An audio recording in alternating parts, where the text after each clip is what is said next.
Good Thursday morning. Welcome to Arnie's Fantasy World of Sports. We've got a lot to talk about today. We've got maybe some comebacks in the LCSs. You guys watched the Dodgers last night. 30 minutes into the game, the Dodgers led 11-0. The game was over. It's 2-1 now in the best of seven. And today the Dodgers send out Clayton Kershaw. I think about Kershaw and I think about the ghost of Christmas past, or the ghost of Fall Classic past, rather, and how he has struggled throughout his career come playoff time. Well, today, it's a day of redemption for the best that the Dodgers have and have had for some time now. When you think about great Dodger pitching, you think about the Koufax era, the Drysdale, the 70s with Sutton and John, the 80s with Valenzuela and Hershiser, and now you've had Kershaw at the top of his game, going through injuries, pitching through them, and last night the Dodger bats just, wow. I mean, can you imagine how the Braves must have felt 30 minutes into the game? And there was a question asked of Brave starter Kyle Wright, did he want to forget last night's game? And his response was, no, I want to learn from it. Now, that's some maturity right there. So looking at that game last night, 15-3 final score. The Braves scored 2 in the bottom of the ninth, but the game was over before it started. 11 in the first, 1 in the second, 3 in the third. The Dodgers would not score anymore the rest of the game. But then again, they didn't have to. I mean, it was total domination from start to finish. And pitching last night for the Dodgers, you had Urias go 5 innings, 5 strikeouts. He did give up 1 home run. But look, they saved that bullpen. Now, Jansen did pitch the 6th. Baez pitched the 7th. Wood pitched the 8th. Kolarek pitched the 9th. Pitching-wise, Urias did throw 101 pitches. There was some discussion on Twitter last night. Should the Dodgers just take Urias out of the game and save him for it? No. I mean, if the Dodgers can score 15 in 3 innings, well, the Braves could have scored 15 in 6. I know it's probably not likely. But what if you take out a pitcher who's pitching strong with a huge lead and then you lose the game? Can you imagine the criticism that would have been husked onto Dave Roberts' shoulders had he taken Urias out of the game and they lose the game and go down 3-0? No, you don't do that. He did the right thing. He left the kid in the game. He pitched a whale of a game. The Braves, I told you right, pitched 2/3 of an inning. Or maybe I didn't tell you that, but I told you he's a starter. He gave up 7 earned runs. And the Braves bats, well, they just weren't there. They hit 7 hits last night. When you get down 15-0, what is the level of intensity? I don't know. But I do know this. Today is another day. And at 8:08 p.m. tonight, Kershaw goes against rookie Bryce Wilson in Game 4. And for as good as the Braves have looked in Games 1 and 2, should the Dodgers win tonight, who do you give the advantage to? Then you're 2-2. Now, the Braves would have their best pitchers coming back for 1 more start each. That's true. But the fact that Atlanta was owning LA in Games 1 and 2. Last night, it was a beatdown of monumental proportions. What will tonight be like? This will be a huge test for Bryce Wilson. Kershaw has been down this road before. We shall see. It'll be interesting. I can't wait. Before that, though, last night, if you watched the Astros, came back and beat Tampa 4-3. Springer hits his 18th career postseason home run, tying Mantle and Jackson, Mickey and Reggie. Altuve and Springer both hit their 18th career postseason home runs, tying Mickey and Reggie. How many of you guys, okay, let's talk fantasy for a moment. How many of you out there have owned George Springer in your regular season fantasy leagues and been very disappointed? He's not that good in regular season fantasy. He is average at best. I'm telling it. I've had him. I know what I'm talking about. And I think what we do is we see George Springer, if you will, go off in the playoffs. And when he goes off in the playoffs, then we think, oh, he'll have a great regular season next year. Don't drink the soda. I'm telling you. Let him have his playoff heroics. Don't drink the soda. I will not draft him early. Now, would I draft him late? Sure. You know, I'm sitting here talking. I haven't really thought about who would I compare him to. But, you know, he's not in the Yelich-Bellinger category for fantasy. I'd rather have Ozuna over Springer in regular season fantasy any day. Judge over Springer any day. I could probably go down the list of players. And when you get to fantasy, he's more like Mark Canha for Oakland. That's a comparable in daily, weekly, yearly fantasy, a Mark Canha type.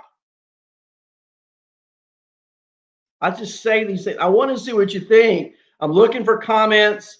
If you're with me on YouTube, if you're with me on Facebook, if you're with me on Streamer, let me know you're here. It's good to be with you this morning. And you look at that Astro game last night, Springer 3 for 4, Altuve 2 for 4. And remember, Altuve had a horrendous regular season. He's hitting .412 in the playoffs. Correa still slumping. I'm not surprised. Is there a more overhyped, overrated player in baseball than Carlos Correa? At shortstop, there are so many players in the major leagues I would take at shortstop position before I choose Carlos Correa as my shortstop. Gurriel went 0 for 3. Look, the bottom of the Astro order is killing them. And did you watch that at bat last night between Kyle Tucker and Tyler Glasnow? Glasnow's first pitch, 100-mile-per-hour fastball, strike. Glasnow's second pitch, a 101-mile-per-hour fastball, strike. His third pitch, a 78-mile-per-hour sharp-breaking curveball, strike. Tucker overmatched. And there's the key. These young players, or any player, can put up great numbers. And that's why Springer is such a curiosity to me. They can put up great numbers in the regular season because you're seeing third, fourth, and fifth starters 60% of the time. In the playoffs, you're not seeing a fifth starter at all. You rarely see a fourth starter. You usually see 1, 2s, and 3s. And so players should be much better in the regular season than they are in the playoffs. Not George Springer. Not George Springer. Yeah, I'm down on Springer this morning. I watch him play in the playoffs, and I think, where was that during the regular season when you hit 200 for me on my fantasy team? For the Rays last night, how about Arizarena still going off? He gets another hit last night, ties the record for most hits by a rookie in the playoff. And look, we're not even in the World Series yet. Of course, I know this year you have a wild card round. You have 2 extra games. I get that. But we're not done with this series. He's got a World Series if they advance, and it looks like they probably will, where he'll play at least 4 more games, if not more. So even if you take the 2 out in the wild card round, if you took 2 games, just randomly, 2 games less, he'd make up for those in the World Series anyway. So what I'm getting at is he's still way ahead of schedule, and he's going to set the record for most hits by a rookie in a postseason. And I was looking at something this morning on Twitter about the players who have played for St. Louis and who are now stars, if you will, on other teams. And it's absolutely incredible, the list that I saw. And frankly, my question is, Cardinals, who's running your team? I have a good friend, Kurt Hinton. Kurt Hinton is a fantasy guru. He's also a very smart human being. Add to that, a great person, okay? But at any rate, he's a die-hard Cardinals fan. He lives and breathes the Cardinals to the death with the Cardinals. And he'd be a martyr for the Cardinals. You get where I'm going with this. And it sickens him to see all these great players who for some reason, Tommy Pham, who for some reason St. Louis discards and shipping them off to other places, Arizona, and they become superstars. Who's doing the scouting in St. Louis? And could it possibly be that's a reason why the Cardinals are watching from the same vantage point I am? Now, am I volunteering to become the general manager for the Cardinals? Certainly. And I think if they interviewed me, they'd hire me today because I have some great ideas. But one of the ideas is these players who can hit, play them. Arizona, he can hit, he can field, he can run, and he was never given a chance with the Cardinals. So if you thought I was going to sit here and just talk about playoff baseball, no. Amy, don't work in. That'd be great. I agree. So Amy, why don't you call the Cardinals and say, look, I got this really good friend, Arnie Jones, and he would be an incredible GM. How about that? Let's talk about the Braves a little bit more in that series with the Dodgers, because to me, the Astros and the Rays may well end today. I thought the Astros might win 1 game. They may win 2. But let's face it, Tampa has much superior pitching, much superior bullpen. They're going to advance. They're going to be in the World Series. But the Braves-Dodgers series is so intriguing. And to me, I liken it to a roller coaster. The team that's up today may be down tomorrow. The Dodgers could win tonight, and I think they will. Amy, I know you don't like to hear that. But I think the Braves will recover and win Game 5. Now, to me, there are the most critical games in a 7-game series, and we could debate this all day, but the most critical games are the odd number games. Odd numbered games are more significant than even numbered games. First of all, there are more of them. And if you win the odd numbered games, you win the series. That's easy math. But the swing game. So the Dodgers win today, and you go to a Game 5. Huge game. Huge. Because then you go up 3-2. And if you look at Game 5, I don't think either team has named a starter. But if you go back to the Game 1 pitchers, and that's the more than likely scenario that you would have pitchers going on short rest, and it would be Walker Buehler for LA and Max Fried for Atlanta. Now, we've seen these two go head to head. We've seen it be, I'd say, an even shake. Game 5, to me, will be like the greatest game of the series. Now, I remember a game 5 back in 96. Braves, Yankees had it pitching for the New York Yankees in Atlanta against Hall of Famer John Smoltz. They locked up. It was a pitching duel. The Yankees scored late and win the game. But that game 5, to me, was the series. And that may well be the case in this Atlanta Dodgers series this week. Look for LA to win today. Game 5 tomorrow will be magnificent. I want to talk a little NFL before I get out of here today.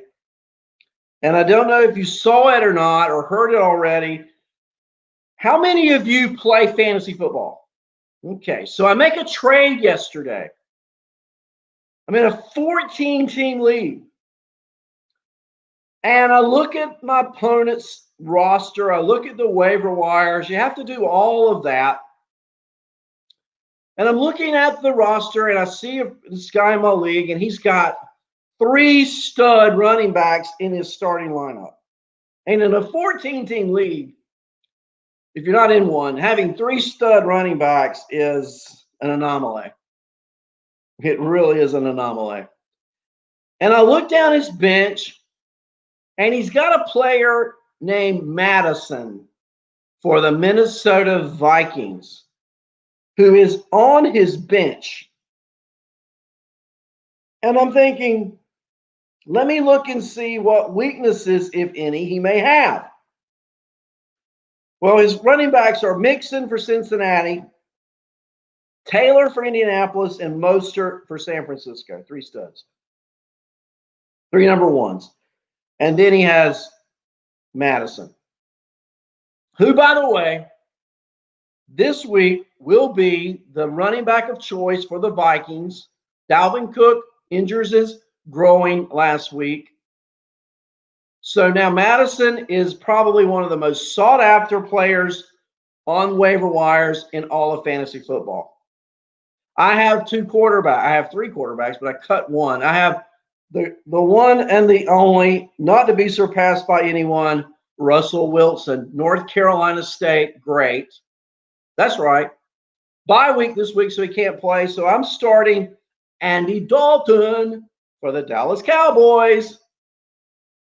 But I also had on my bench Kirkpatrick from Miami, who in the last 4 weeks has scored over 25 fantasy points each week. My opponent that I'm looking at here, he's not my opponent this week. We're head-to-head league, but he's not my opponent this week.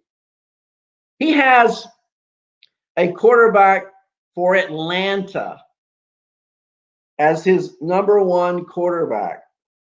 And in our league, where points are half-point PPR, Matt Ryan, the Atlanta quarterback, in the last 2 weeks, in week 4 scored 15 points, and in week 5 scored 10. So I offer him a trade, Fitzpatrick, for Miami against the Jets this week, for Madison. And he accepts the trade. Fair trade. We both benefit.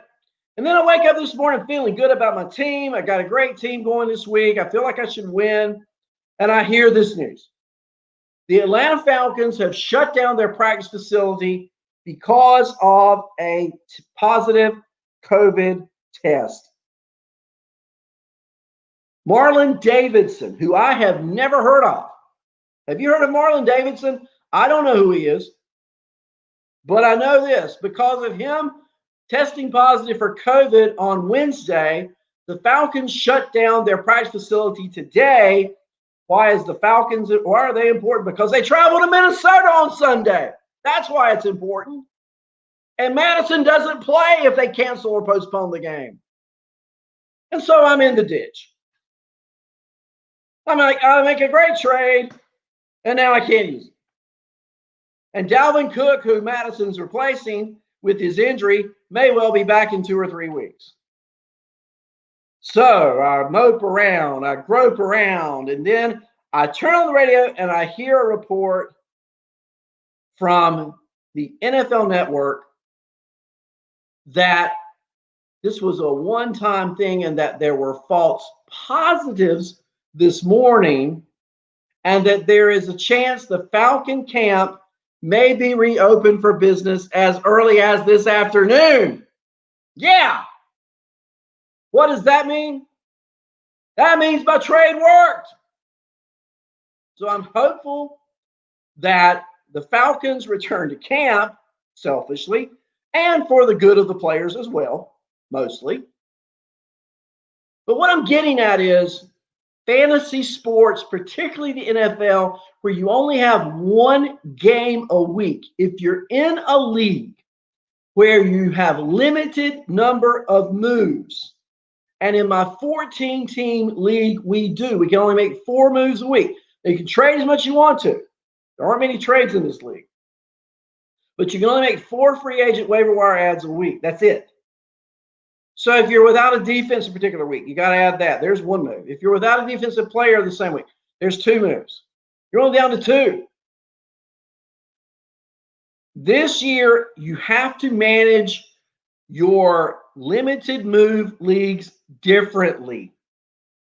You can't go and use all your moves on Tuesday, because you never know when something like this COVID shutting down a facility out of nowhere happens, and then you'd be without players. I got 3 Cowboys on my team. Any Cowboy fans out there? I got 3 on my team. If COVID hits the Cowboys and I lost all 3 of those, I've got some backups. I don't have another quarterback. I would then have to use a move to pick up a quarterback, a pretty important position. Would you not agree? But if I had used all my moves and think I have this solid roster, and then I lose somebody to COVID, I'm screwed. So keep your eye out, save some moves. This is Fantasy Advice 101. It's not just knowing the rules of your league. It's not just knowing the teams and the weaknesses of players who they're playing against. We do a lot of research on who the cornerback is covering this particular wide receiver. Are they no good? Are they good? It may impact the performance of a player. Those used to be the only things we looked at. We took for granted the fact that games would be played. You can no longer do that. You can no longer take for granted the fact that games will be played. That is no longer a fact. We've already seen it. We've seen games moved. For example, 2 weeks ago, Herbert, the rookie quarterback for the Los Angeles Chargers, who's having a great rookie campaign. I knew Russell Wilson had a bye week in week 6. I knew Herbert was killing it. I knew Herbert played week 6. This was 2 weeks ago. So preemptively, I go out and add Justin Herbert so week 6 he can start for me in lieu of Russell Wilson. Oh, the best laid plans. And then when COVID hits, the NFL reshuffles the schedule. The Chargers don't play in week 6. They get a later bye. What does that mean? Justin Herbert doesn't play in week 6. I wasted a move. Now, I thought I was making a good move. So I wake up really early Wednesday morning and I add Fitzpatrick and I add Andy Dalton for the Dallas Cowboys and hope now that Andy Dalton doesn't get sick. What a year. I say before your leagues start, and this is a good idea for Major League Baseball too. For fantasy season-long leagues, playing daily doesn't matter. You can adjust. Season-long leagues, because of COVID, ask your commissioner either A, for extra moves based on COVID, or extra IL injury reserve list, if it would be that way in football, so you can make a move that you would not normally have to make. I mean, the ultimate thing is you want to be competitive in your fantasy leagues. You want to have fun with it. And frankly, it's not much fun if your opponent only has 4 players and you have 9. I mean, you're going to win. You're not going to follow the games as intently on Sunday. I think I've learned more about the Cleveland Browns. I've learned more about the New York Jets. I've learned more about the Washington football team than I ever would have, being a diehard Raider fan that I am, because now with fantasy going on, you're going to watch these other teams. But if you don't have the interest, you're killing somebody because they're not playing, because their players are out sick. Doesn't quite have the gusto. You know what I mean? So just some thoughts. Games today, 4 o'clock, Tampa, Houston, 8 o'clock, Dodgers, Braves. I'm looking for the Rays to clinch it tonight. I'm looking for the Dodgers to extend it to a game 5. We shall see. I'll be back with you on Monday on the Lenny Melnick Fantasy Sports Network and Arnie's Fantasy World of Sports.